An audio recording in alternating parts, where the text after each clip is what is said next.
Were you raised in poverty like I was, where perhaps you're on food stamps or whatever the story it is that you have in the past? Were you raised in a space where if you just had a house and a couple of cars or a vacation home, that you'd be good, you'd be happy?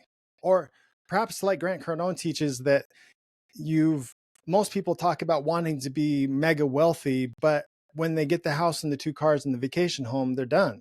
Like they're average, as he says. Um, where are you at? Are you?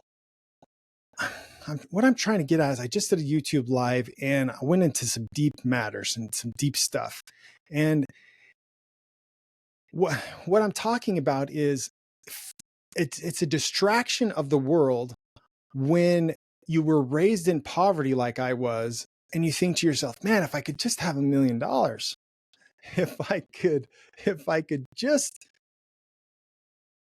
if I could just have that $1 million, if I could just have that house, or if I could just have that college education, or if I could just have, and then you work really, really hard to get that.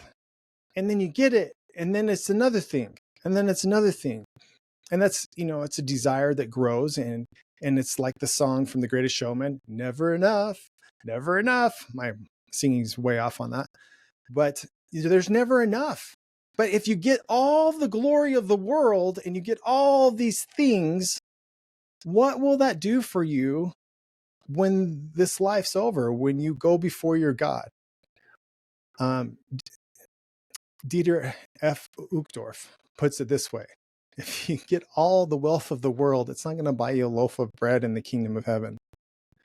So, in short, what I'm getting at is it's all about the power of godliness. We can have the form of godliness by studying correct principles and correct laws, but it's not going to do any good for us. Well, it will do good for us, and we can make a massive impact in the world.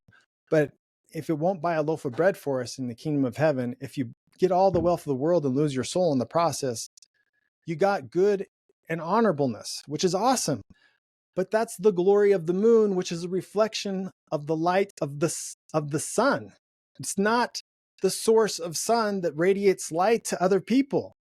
So what am I saying? I'm saying we got to have more than the form of godliness. We got to have the power of godliness. And when you tap into the power of godliness, you have access to joy, always rejoicing, fruits of love, peace that surpasses understanding, etc., etc. I'm Kent Eyner Nielsen, a disciple of Christ, father of 6, and I'm here to serve. I'm here to share what I know and to give it and to lift others. And I've got a website, wisemenprosper.com/JITM, which is short for Jesus is the Mark.